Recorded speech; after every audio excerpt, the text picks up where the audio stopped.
So she said she had a gun and that I needed to get out of the car, and I was scared. Number 1, Aaron Lawson.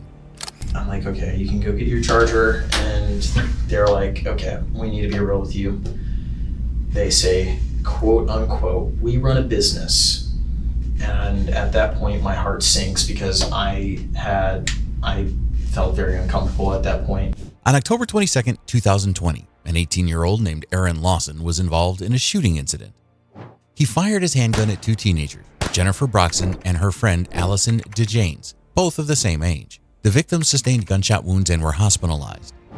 Following the incident, Aaron was taken in for interrogation.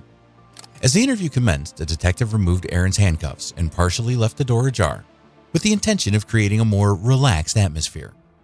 While awaiting the arrival of his partner, the detective engaged in casual conversation with the suspect. What's your tattoo of? This is from a mom and this is from a dad. Got one right here. It's matching with my dad. Is your dad still alive? Oh yeah. He just turned 49 actually a few days ago. I'll be 43 in 10 days. You look good for 43. Well, I appreciate that. I don't know if that's a come on or what, but. So once my partner gets here, I'll give you some more water. You hungry or anything? No, right before I met those people. Okay. So. Well, again, like I told you there at the Waffle House, you're going to have your chance to explain your side of the story. Yes, sir. So we're going to try to do everything we can to make you comfortable. Well, a lot more comfortable now than no plastic seat. Well, I imagine. Those things are uncomfortable for sure. That's definitely the truth. This is my partner, Mitchell Kelly. Aaron Mitchell. Hey, if you don't mind, can I step out and use the bathroom real quick? Yeah, you're fine. Okay, we're good on there, we're good on here. I know this has been a long night. Start from the beginning of the day, kind of just start walking me through kind of how we led to here. Okay. So I think the story really starts about a day ago, roughly 24 hours, probably give or take a few or 3 or so hours. So the woman with the face tattoo, her and I met on Snapchat. I forget exactly how. It's been a while, but What's her name? I couldn't tell you honestly. She has a nickname on her Snapchat, and it was Deadly Baddie. Say it. How is that? Deadly Baddie. BADDIE. DDIE. Okay. So I forget if it was exactly I met her off of the quick ad feature on there or if it was from a mention on someone else's story. But regardless, we met. She posted something on her story. I slid up and we got to talking and she asked me to hang out. I agreed, and she really tried to get me to hang out with her yesterday.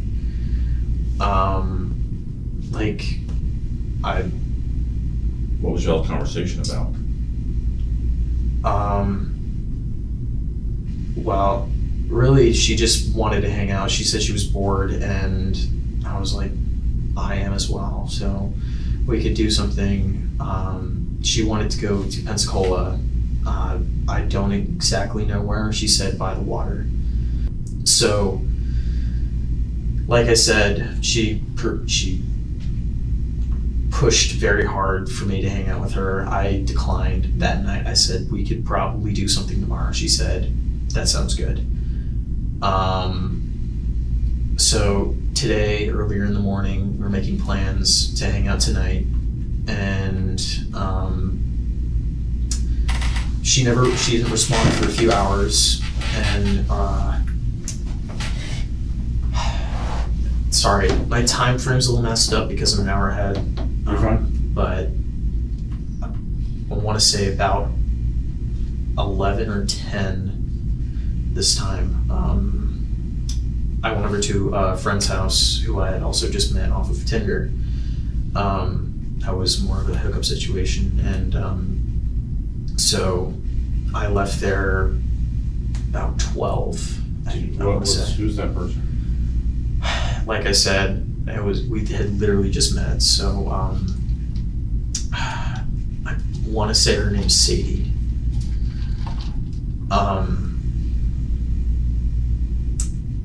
Anyways, I left there, and the woman with the face tattoo texted me and said, "Hey, I'm heading back from the beach. If you want to hang out, we still can." I said, "Yeah, sure, sounds good." So she got back from the beach, and she was like, "Hey," she was like, "Where are you at?" I said, "I am by Whataburger, McDonald's, and Chick-fil-A by the Walmart."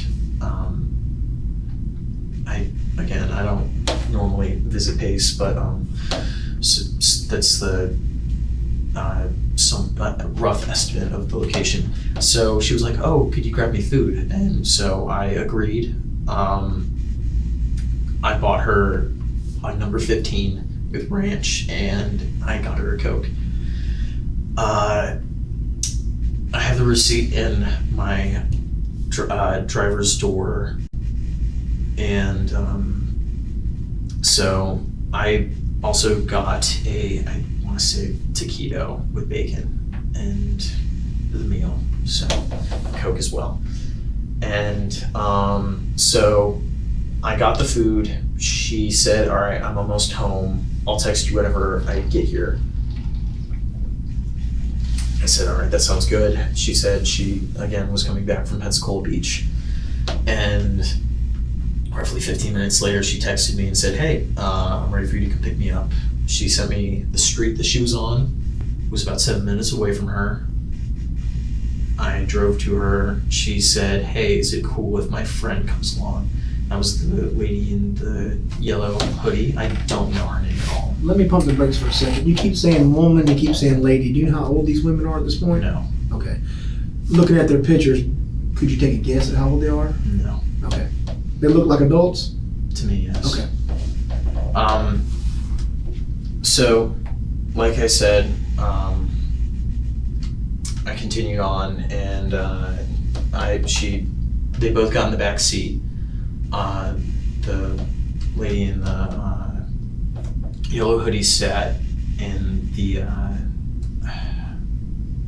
if you're looking towards the back of the vehicle, the back right hand side, and the lady with the face tattoo behind me. Aaron Lawson discusses his encounter with two women he met on Snapchat. He claims that he initially met one of them, referred to as Deadly Baddie, through the social media platform, and they had planned to meet up. The interrogation aims to unravel the events that led to the subsequent incident, where Aaron used his father's handgun in self-defense, shedding light on the details of his involvement with the two women. I said, "Where to?" They told me to go to the boat dock. I didn't know where that was. They gave me directions exactly where to go. Throughout the ride, they made numerous comments on, "Oh, wow, this is a really nice car. What year is it? What make is it? What model?" All that good jazz. And at the time, I didn't think too much of it, because that's a common comment I get whenever I'm, meeting people. And so I drive to the boat dock. I park there.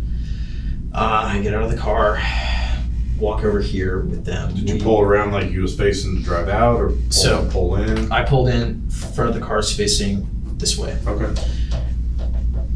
We all get out. We go to the little pier, and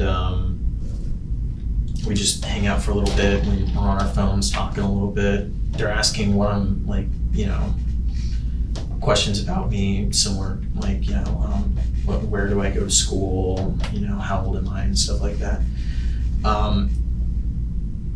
So eventually my pain in my foot gets too much, and I need to go to the ER. So I say, "Hey, I need to go to the ER now. I'm sorry to cut it so short, but they're like." Now, were you saying that as an excuse, or were you saying because it was really truthfully was uncomfortable, mainly because they kept inquiring about my car, and honestly, whenever so we get in the car, I pull out back onto the highway, and I get maybe 30 seconds, like if I had to take a rough estimate, a third of a mile out, and the girl with the face tattoo says, "Hey, I left my jewel charger," which, you know, I was like, okay, I'll head back and we can grab it. She said she left it by the gazebo, so I pulled in in a similar manner, more like this though, not completely in, more I don't know how to say it, at a diagonal angle to the gazebo. And it's at this point that I'm like, okay, you can go get your charger. And they're like, okay, we need to be real with you. They say, quote unquote, we run a business. And at that point, my heart sinks because I felt very uncomfortable at that point. I felt like what eventually did happen was about to happen. They told me that the girl in the yellow hoodie had a gun. They said it was a Glock 17. Is this girl face tattoo or not? No, not face Okay. tattoo. So she said she had a gun and that I needed to get out of the car, and I was scared, so I did. I took the keys out of the ignition, and she said, "Nope, leave the keys." And at that point, I was 100% sure that they were going to take my car. So they say, "Listen, back up, and we're going to be taking your car." I don't protest at that point because they say they have the gun. I go sit down at the bench, which is right about here. So they back up, pull out, back up, pull out that way. So the car is facing like this. I get on my phone to call you guys, and the face tattoo lady gets out and she puts her hand out and says, "Yeah, I'm gonna need your phone now. You can text your dad and you can send him your location, but we are taking your phone as well." And oh, actually, I forgot. Whenever the car was still here and I was getting out, I asked the face tattoo lady if I could grab something from my vehicle because I have numerous important things in there to me, like the gun, and I was concerned that giving them another weapon would be overall bad for, you know. Anyways, I ask if I can grab something from the vehicle. They say no, get out, go away. I go here, I get on my phone to call you guys. The lady with the face tattoo goes to try and take my phone. At that point, I don't know what happened, but I decided that I needed to fight for my property, and I did not want to be a victim of this crime. So I engaged in a fist fight with the girl with the face tattoo. The girl in the yellow hoodie gets out of the car and yells, "Pepper spray him, close your eyes and pepper spray him." So at that point, I cover my eyes, I turn away, and I start running for my car. The girl in the yellow hoodie was closing the door. I put myself between the door and the car. I got on top of the girl in the yellow hoodie, and she was screaming, "Get the gun, get the gun." So at that point, I started strangling her because she was also fighting me and threatening me with lethal force. So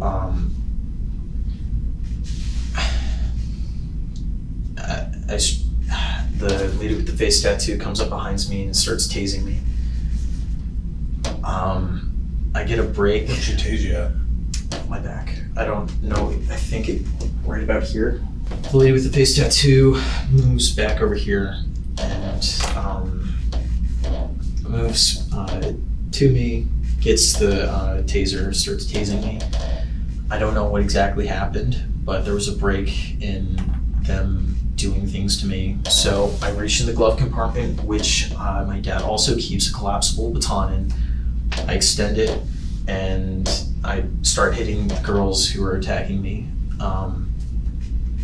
I get out of the car because Where do you think you hit him?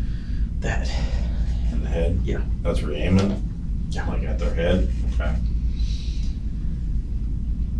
So, the girl in the yellow hoodie says, "Get the gun, get the gun, get the gun," and the girl with the face tattoo turns around and starts heading for the passenger, right over here, the back right passenger side, if you're looking at the back of the car. So, at this point, that's where I believe the gun is, because that's where the woman in the yellow hoodie was sitting, and she got up out of the car, got up from her seat, hopped over to the driver's seat over the storage compartment, which is how she got control of the vehicle originally. So I believe it fell out of her, hoodie or wherever she had it, and that the lady with the face tattoo was coming to get it. At this point, I hit her a little bit, and while she turns around, runs away, and at this point, I go into my dad has an RFID chip, a key, and a code for the safe. You mean the gun safe? Yes, sir. I rip off the RFID chip from the keychain. I unlock the safe. I grab the gun, rack it because it was not hot, it was not chambered. I rack it and I make it known that I have a gun and that they are not to enter my vehicle anymore and that they need to back off. The girl in the yellow hoodie keeps saying that she needs to grab her shoes and her phone. So, I felt that this was just her saying that in order to get in the vehicle to grab the gun, which I believe is in the back right passenger side if you're looking at the back of the vehicle. I tell them numerous times, no, I will shoot you if you enter the vehicle. I'm so sorry. I'm stressed. No, you're good, buddy. So she ends up opening the door, bolts for the passenger side, and then I take aim, I fire at her through the windshield. I don't No, let's slow down. Through the windshield or through another window? So the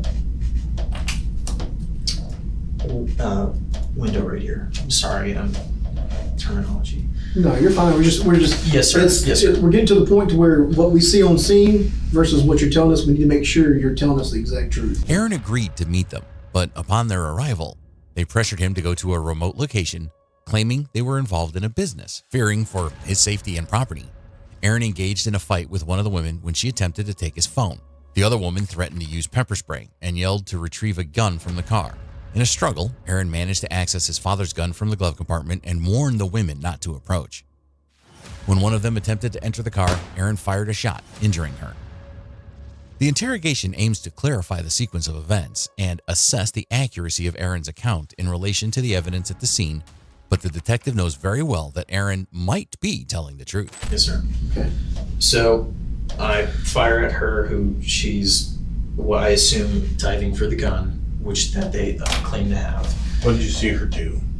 I tinted windows, so I couldn't see anything. I couldn't see much because black on black on black, and she dives for the floor. She's on the other side of the vehicle from you, Yes, right? so I'm right here. When you say she dives in there, to explain what was she? How? She opens the door, dives for something. I don't know what at this point. I assume the gun. I take aim because I had informed them numerous times that they are not to enter the vehicle because I was worried that that was where the gun was, because they clearly didn't have it on them, because if so, they would have utilized it, I assume. And so I shot through the window. I make my way around the back of the vehicle this way, and the lady with the face tattoo is also diving for the same thing. So, again, I shoot. Are they both in the vehicle right now, like No, trying to get something? They or- are right here, kind of on, like, just outside of the vehicle. The lady with the yellow hoodie, again, reached for something in the vehicle, and to stop her from grabbing what I assume is the gun, I shoot again.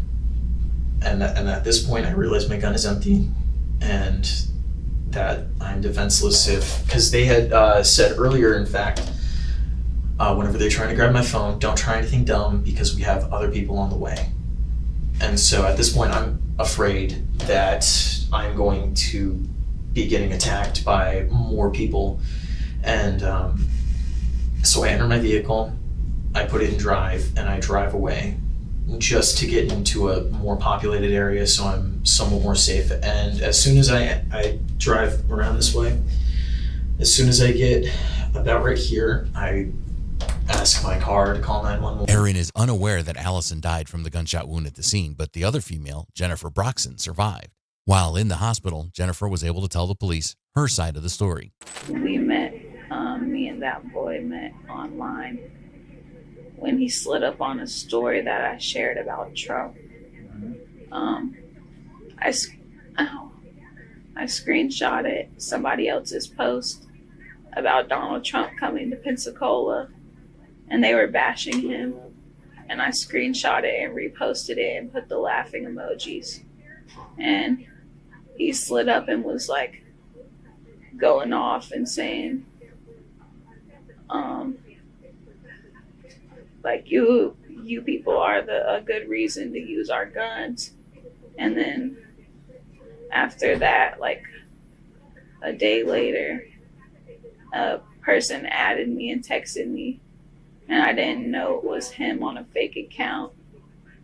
And he basically just Where were you meeting? What site were you guys on? Snapchat. Snapchat? Yes, sir. And he texted me off of a different account. And I didn't know it was him until we got in the car with him. I told my friend Allison, I was like, this is that boy who was arguing with me and saying that he would kill me because of the thing about Donald Trump. And she was like, she took it as a joke. She was like laughing about it because she's a very jokeful person. And she was laughing and she was like, it's okay if he tries anything. We know how to fight. We'll just beat him up and take his stuff. Like basically said, we'll just beat him up and just rob him. And then she started laughing and she said it as a joke.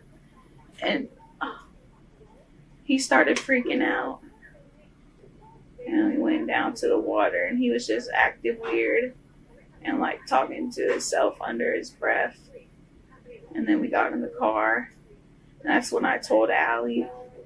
I whispered to her, I was like, that's the boy who was I just realized that's the boy who was arguing with me about Trump and said he would kill me. And she said it out loud, like jokingly. What'd she say? She was like, oh, it's not a problem. We know how to fight. We'll just beat him up. We'll just jump him and take his stuff. And she started laughing. And then she was like, just kidding. And that's when he like got crazy. And like he got out the car and put his hands like on his head and was spinning around in circles and saying stuff under his breath. And then he came in his car. Allie was scared, so she jumped up front and she was like, and she locked the doors. She was gonna call somebody. And then we got out and we're gonna go walking down the street because nobody would come pick us up. We didn't know he had a gun and he was beating us with it. And I was hitting him. What were you hitting him with? I was hitting him with a hammer and I was tasing him. Whenever me and Allison go out with people that we don't know, we always bring our tasers and our pepper spray. And so I was tasing him and I was hitting him.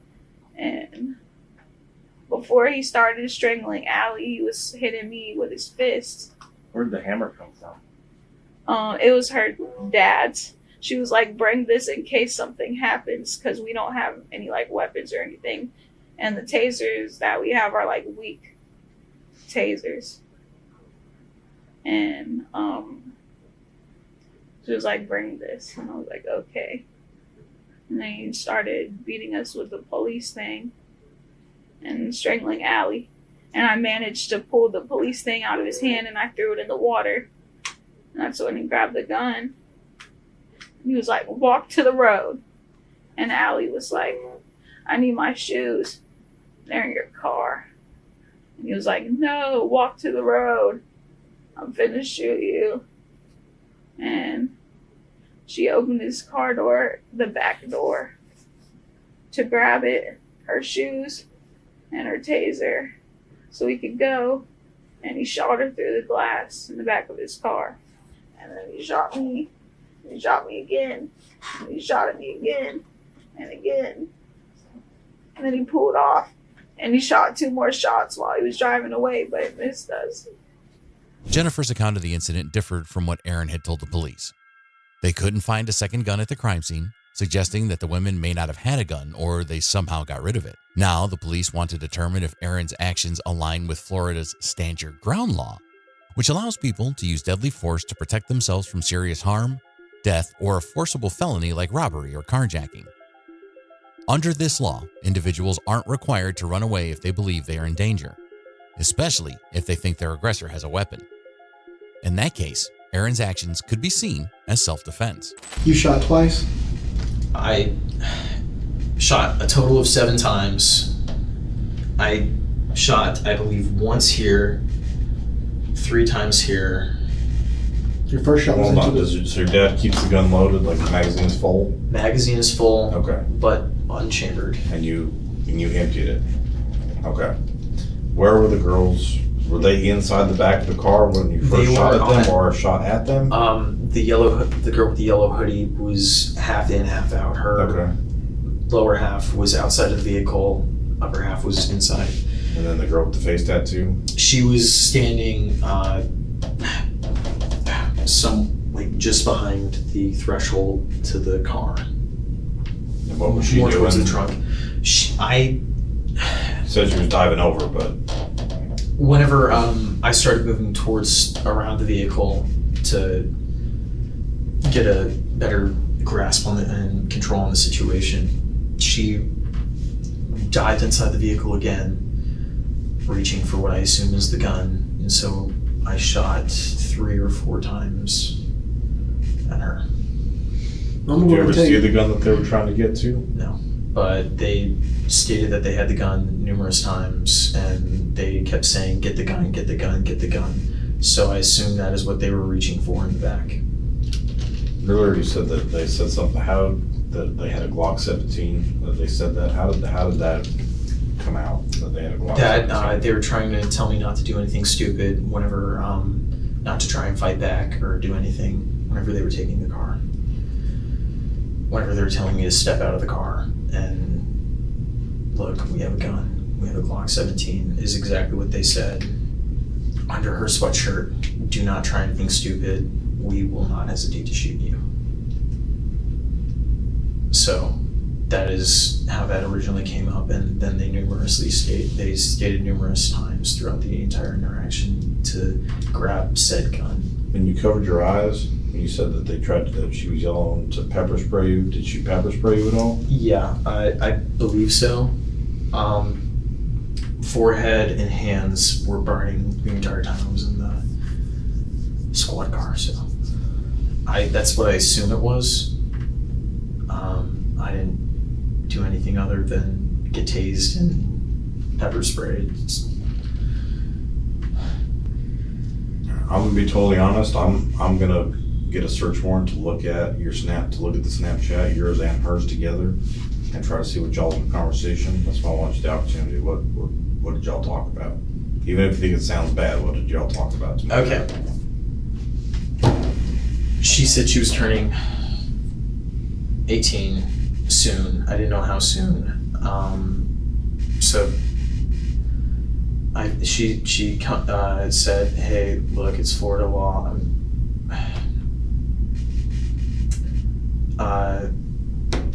I'm gonna see it anyway. I just want to hear it. Yep. So originally, I was like, she posted something about Pensacola boys. I'm like, oh, I'm not from Pensacola, but what's up? And she's like, oh, hi. And I'm like, what do you look like exactly again? Then she sent me a picture of her face tattoo. She looked older, and she said that she was 17, truthfully. And she said that the law is 4 years apart, really. That's, to my knowledge, the actual law. And how old are you? 18. So, we talked about tattoos. I said, I think that it'd be funny if I got one around my private parts. She said, I think it'd look good. I'm like, you want to see in order to get an opinion on what do you think would actually look good around there? And she was like, yeah, sure. And so she got it. She was like, oh, wow, yada, yada, yada. Do you want to hang out? Yeah, sure. So truthfully, that's what I thought was going to happen. If it wasn't happening, I wasn't going to press. I was going to actually actively pursue it. If she came on to me, I wasn't going to stop. We've been doing this a long time, man. This is all we deal with. So Yes, sir. you talking to us about anything sexual is not going to offend us. It's not going to surprise us. So you don't have to hold back. I'm just ashamed, truthfully. You're 18 years old, man. That's normal. Even if you left one hookup and was going after another hookup. So is that what you guys were going over there? At least you thought you were going over there to hook up? I honestly didn't think that we were going to hook up at that time, though. Truthfully, 100%. Did you have anything in your mind that you thought was going to go on when you drove over there? Nope. Especially since she said that we weren't going to be at anybody's house. It was just going to be in public and not exactly my forte. Well, that's hardly public, especially at around midnight or later. Whenever I made contact with you at the Waffle House, the first thing you said out of your mouth was, can you take me back to the scene? I can show you around. Yeah. You still down for that? Yeah. You still got that much in your gas tank? Mhm. Because I think it'll help us see a little bit different than on this piece of paper. For sure. Okay. The detectives took Aaron back to the crime scene to review the details, but his story remained consistent with what he initially told them during the interrogation. To dig deeper, the detectives looked into Jennifer Broxson and her friend Allison. It turned out that just 11 days before this incident, both women were involved in a similar situation in Pensacola. They lured a man with the promise of sexual activity, but instead, they stole his truck when he stopped for gas. Later that night, they were in a hit-and-run accident with the stolen truck. Ultimately, Aaron wasn't charged in connection with Allison's death. However, Jennifer was charged with murder because she was committing a felony when Allison was killed. Jennifer is now in jail, awaiting trial. The next case is way more spookier. Number 2, a manipulated foster child stabs mother 200 times. 911, what is your emergency? What is going on? Hello? My mom was a knife. Who has the knife? My sister. A distressing 911 call was made where a woman was heard screaming, saying that her sister was killing her mother. When the police arrived at the scene, they found 18-year-old Sabrina Zunick leaving her house while still holding a kitchen knife. Inside the house, they discovered the body of Lisa Canafel, who had suffered nearly 200 knife wounds all over her body. Sabrina was arrested and the homicide investigation began. Sabrina had spent her entire life in foster care and had been diagnosed with various mental health issues, including ADHD, anxiety, depression, and bipolar disorder. She often got into fights at school and struggled with following rules. When Sabrina was 16, she was placed with Kevin and Lisa Canafel as foster parents in Willoughby Hills, Ohio. They already had 2 daughters, and initially, Sabrina seemed to fit in well with their family. However, things took a troubling turn when Sabrina and Kevin began a secret romantic relationship during the summer of 2012. Even after Sabrina turned 18 and could have left, she chose to continue living with the Canafils. This romantic relationship between Sabrina and Kevin caused tension in the Canafil family, leading to arguments and discussions of divorce between Kevin and his wife. Suspicion arose because Kevin had an $800,000 life insurance policy on his wife, and if they divorced, he wouldn't receive any of the money. Although Kevin wasn't present at the home when the incident occurred, the police believe he played a role in Lisa's death. However, when detectives attempted to interview Kevin, he obtained legal representation and didn't cooperate. Were you and Lisa in the process of going through a divorce? Okay, now we're getting outside the scope. Mm-hmm. Are you going to talk to us about any of the situations that led up to what happened? No, I talked to Detective Palmer. He said he wanted to get interview him about work, which I thought was probably a pretext. Okay. But everybody knows where she worked. Well, we never got to talk at length about the sort of sequence of events and what happened, and that's what we're just trying to talk about. We're just trying to figure out what happened that night. His wife was brutally murdered here, and we're trying to help him. Help us.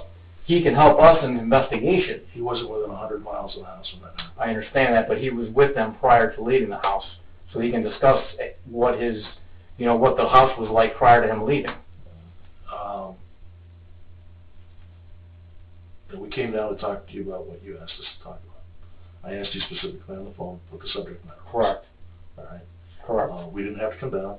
I told you no. Absolutely. You're right. Absolutely. But we're not going to get into the relationship between Kevin and Lisa. It's just you got a bloody girl with a bloody knife. You know what? I apologize for wasting your time then, because. Well, how about your relationship with any of the other children in the household? I mean, how about your relationship with Sabrina? You didn't discuss anything with that? No. Kevin? No. I mean, you can feel free to talk. He's got a lawyer sitting right next to him. I understand, but he can still say what he wants to say. Except that we're not going to answer any more questions. Okay, we're done here then. Okay. Thanks for coming. Is there anything we need to know? Appreciate it. All right, see you later. The police would later have a chance to interview Kevin again, as we'll show in this video. But for now, they were hoping that Sabrina would provide more information about why she killed Lisa. After receiving medical care, Sabrina was brought in for questioning. What do you recall? From yesterday? Mm-hmm. Getting done with my homework? I don't know. And that's it. Mm-hmm. I'm going to bed. And we're at home? Mm-hmm. Would anything unusual happen? I don't know. Everything went fine according to what I knew of. Mm-hmm. What happened? Starting from when you got home from school yesterday.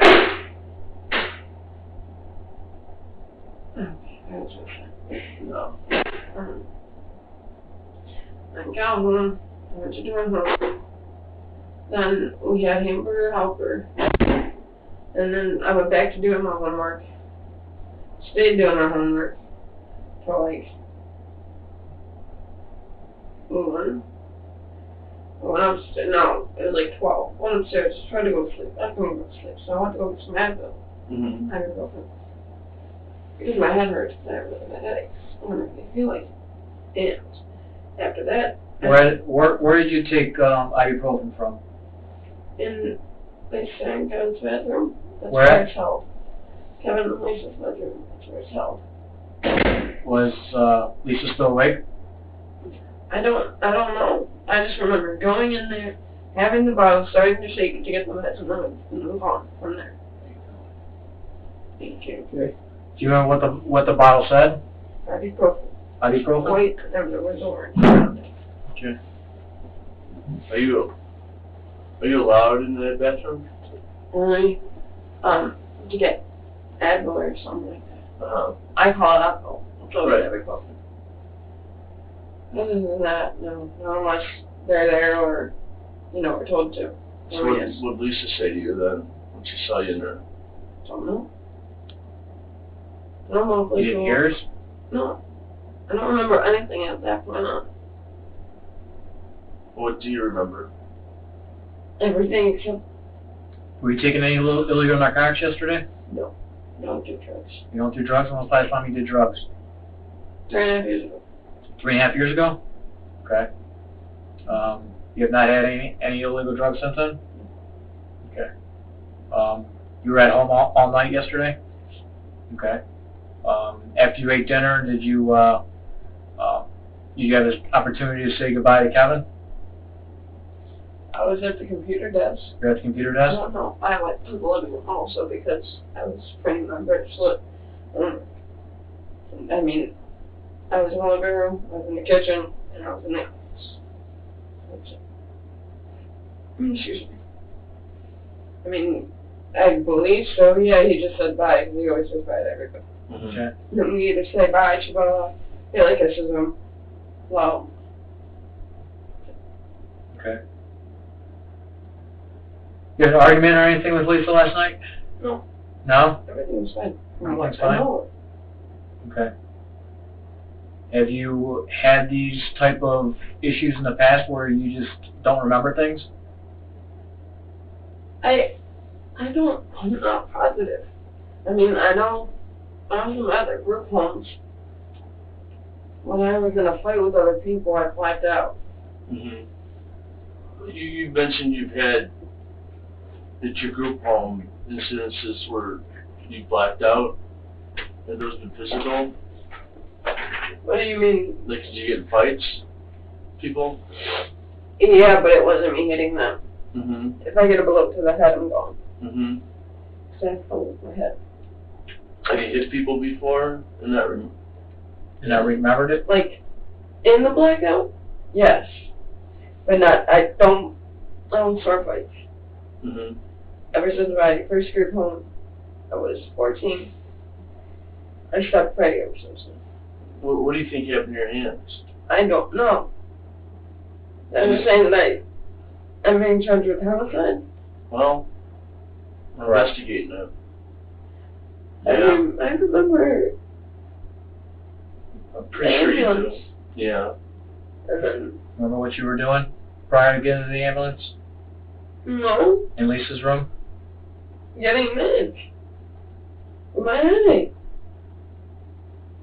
If I don't get it. Mm-hmm. Sabrina says she can't recall her actions and is puzzled about her bandaged hands. If this is genuine, it means she didn't realize that Lisa is deceased. Detectives can gauge her reaction when she learns the truth to determine if she's being truthful. How do you get along with Kevin? Kevin and me are cool. Mm-hmm. I mean, he's more the one that helps me out. Mm-hmm. Because this is Megan to deal with. Megan has mental instabilities herself. Okay. And so we made agreements a long time ago that if I need anything, that I could go to Kevin. Mm-hmm. And if it was major that she needed to be involved in, then he would ask, but not to be concerned about small things. Mm-hmm. Because it's already stressing her out. Because of her job, and Haley, and Megan. How about with Lisa? How do you get along with her? Me and Lisa have never been the best. Mm-hmm. I mean, I've never tried to hurt her, never had any thoughts of hurting her. Yeah, it's been emotional and mental abuse from her to me. Mm-hmm. She put her hands on me, not fighting, Mm-hmm. but restraining me so I wouldn't give an iPod to her. And I don't know. I don't know. She never seemed to like me, and she's been wanting me out of the house. Mm-hmm.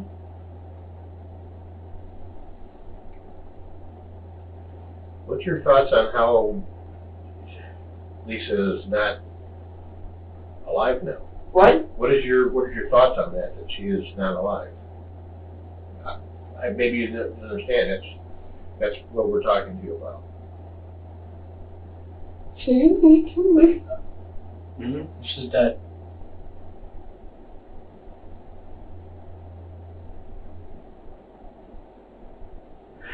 You should have told me I did it. Yes. Most of that blood was probably hers. That's why we need you to concentrate and think about what happened. There's always two sides to every story, and we want to know what you had to say about it. And we know you were there.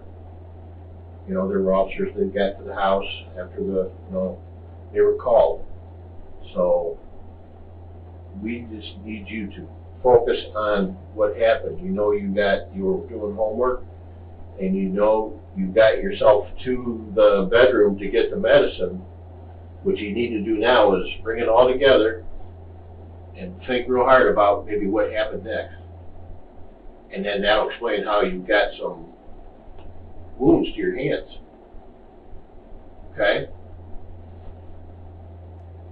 I've never been a murderer. Mm-hmm. We need to know, why we're asking you to think about it, we need to know how to help you, okay? We don't know that until we need to get some facts and find out what's going on. And that'll give us the best course on how to proceed from here and help you, help the family, and go on from there.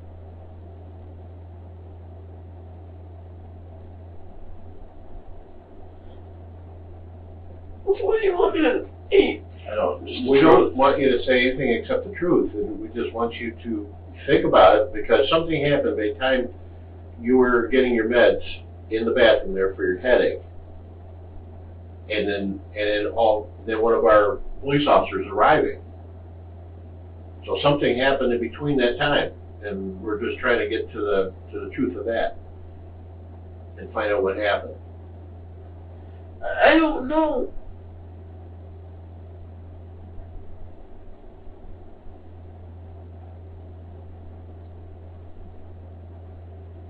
This is really bad. Yes. Sorry.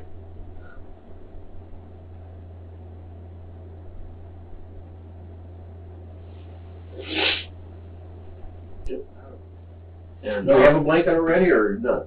You don't have a blanket? Oh my gosh. How'd that happen? do you want to know what, I can tell you what's going to happen from here right now? I mean, do you have questions for me? I mean, you right, David? Yeah. I mean, or for right now, we're still doing our investigation, but you're under arrest. You know, Lisa's dead, and it appears that you're responsible for that at this time. So that's what the charge is going to be.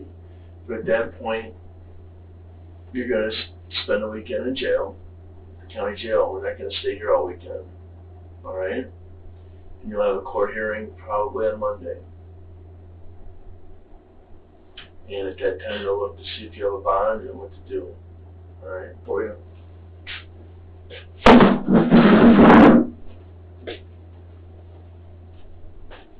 While Sabrina was in jail, Kevin used most of the life insurance money. He paid off his house, bought cars, acquired another home in Florida, and even took flying lessons. Sabrina started feeling like Kevin didn't want her anymore. So in August 2013, she agreed to testify against Kevin for his involvement in Lisa's death. Sabrina claimed that Kevin had manipulated her by taking advantage of her love for him. The day before the incident, while driving Sabrina to school, Kevin stopped the car to talk to her. He began to cry and told her that he would take his own life if Lisa was still alive. Basically, he convinced me that I wouldn't get caught. We'd pretend like nothing happened. We wouldn't know a robber broke in, make it seem like, tumble the jewelry box and leave the door open, hide the knife, or it was supposed to be a gun. We were supposed to go to a shooting range the weekend of what happened. But Lisa got mad when he told her because she wanted to go along. You don't spend any more time with me. You're spending too much time with her. And so that didn't happen because it happened before. If I went to the shooting range and know how to use a gun, then it would have happened with a pistol that his uncle gave to him, wasn't registered in his name, couldn't be followed back to him. I was like, okay, well then just do it with a knife. And he was like, you want to get that up and close and personal? Like, you want to be that personal? So was your suggestion you use a knife instead of a gun? Correct. He had me convinced it was only going to be like 25 years and he would be there for me afterwards and that he would bail me out if it were that you got caught or anything. And I told him, look, you do know I'm risking my whole life, everything that I've done, getting my high school diploma, being able to do everything that I was planning on doing in life. And he was like, well, this is all on you. I had full trust in him. I don't I don't know, and I don't trust people. I've never been in love before, and so I don't want to say that's what I blame it on, but that's the only thing I could think of that would completely blind me from all the hints that were dropped, all the what are you doing, is this not wrong type thing. Because before, I was a manipulator and I was beat at my own game. That doesn't happen. I was blinded. You know, from getting the life insurance that he had on her, $750 some, and we would either get a new house, sell the one we had, pay off the trailer or the cars, whatever, and then either get a house or build a new one. It was all planned out. Me and you will have a perfect relationship. Haley can be raised the way she needed to be. Me and you would have a perfect house, and you'd have everything you'd want. You'd go to college. It was all going to be a perfect lifestyle. So what made you decide to tell us about Kevin? Because for some reason, I'm religious and the truth prevails. And for me to go down for this when I wasn't the only one involved, it didn't seem right. And when you start thinking with your head and not your heart, you realize if somebody loved you, they wouldn't let you go down like that. With Sabrina's testimony, Kevin was formally charged and arrested. After his arrest, he was brought in for questioning by the police. When I go back to my bosses and they're gonna ask me if you were truthful, if you gave us a statement as to what we already know, and if you're remorseful for being involved in this. So, Obviously, Kevin, Mr. Walt told you some things that we have an indictment against you, okay? And we would like you to talk to us to give us some insight on some things. We have a lot of facts as to your involvement in this case, and we would like to know your side of the story on what happened. let's start at the beginning, Kevin. When did Sabrina come into the house, and how did that all unfold that you became the caretaker? You and Lisa. Kevin describes how Sabrina initially had difficulties following their household rules when she became their foster child. However, he says he made a deal with her, promising that if she behaved well, she could continue living with their family. She better start listening. She better not be smoking. I laid it on the line from her, to her from the get-go, telling her that what we were willing to do to help her, as long as she followed the program, she was more than welcome to stay in her house, even after she was out of care, as long as she stayed in school and followed the program. But then I also told her, I said, as I do with my kids, if you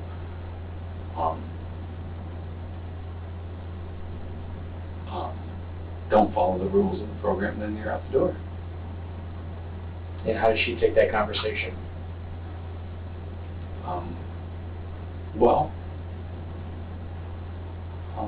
She liked the fact that we were willing to, let her stay with us. Because she was really nervous and worried about being out on her own. What was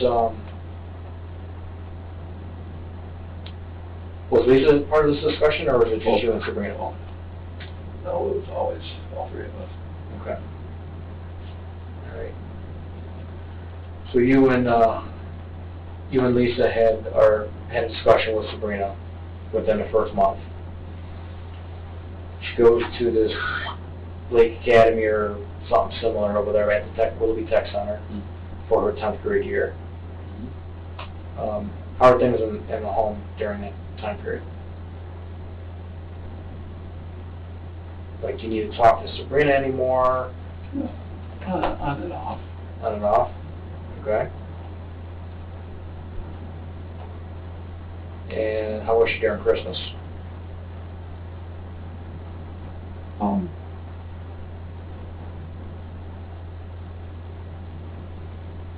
Okay. I'm excited. What was the relationship now with Sabrina and Lisa and you? How's everything? And gelling? Megan and Haley. Yeah, the family unit. How's everything gelling?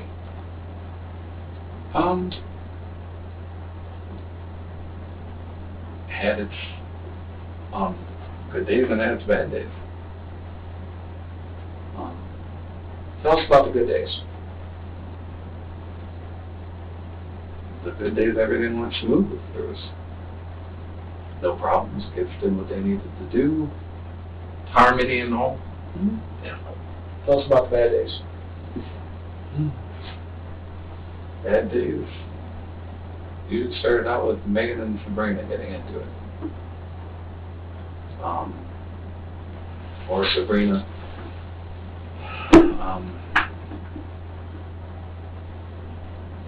Either not getting her way about something and reacting to that, or doing something wrong and having to be gotten after. Who would step in and correct her? Would it be you or would it be Lisa?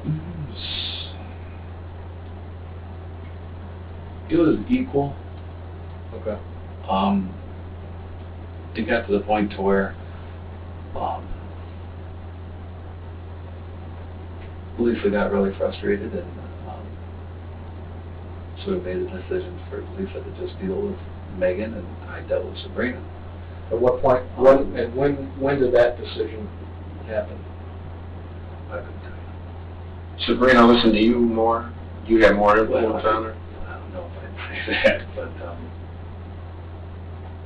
As opposed to Lisa? You know, who had the... I was able to get through to her better, I believe.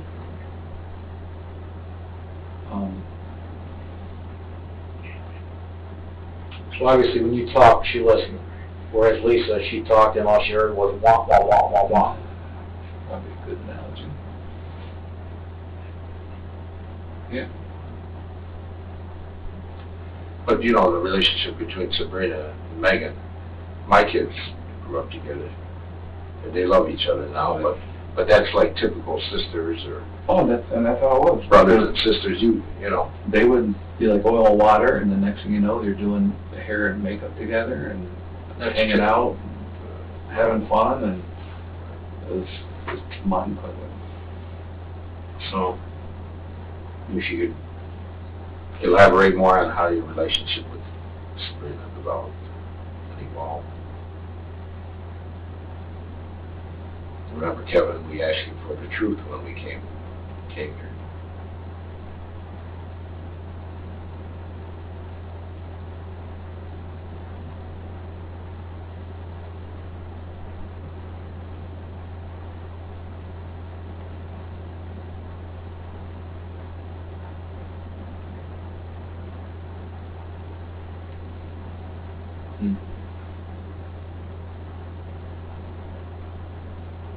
You know, if we're getting into all this stuff, am I supposed to have my lawyer? But you know, that we explained to you when he read you your rights.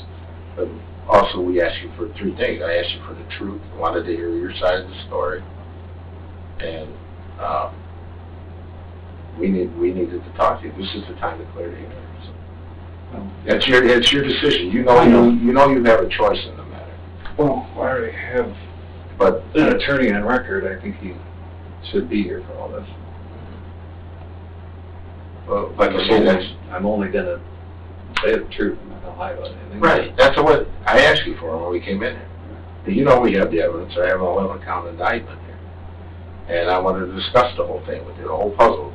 You know, each piece of the puzzle we put together for the last 8 months. And we have the evidence.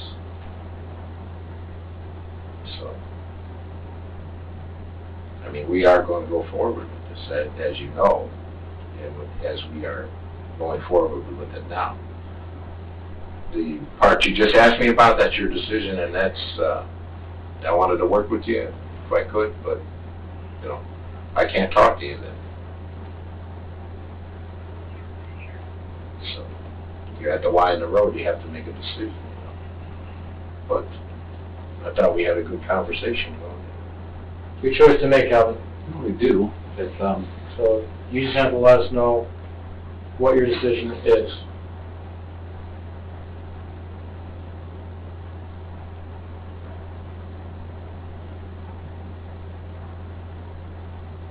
I should have a lawyer before we proceed. Okay. Are you asking for an attorney at this point in time? Okay. All right. Let's go ahead and kick your shoes off for me. Pat you down. Just put your hands right on the wall.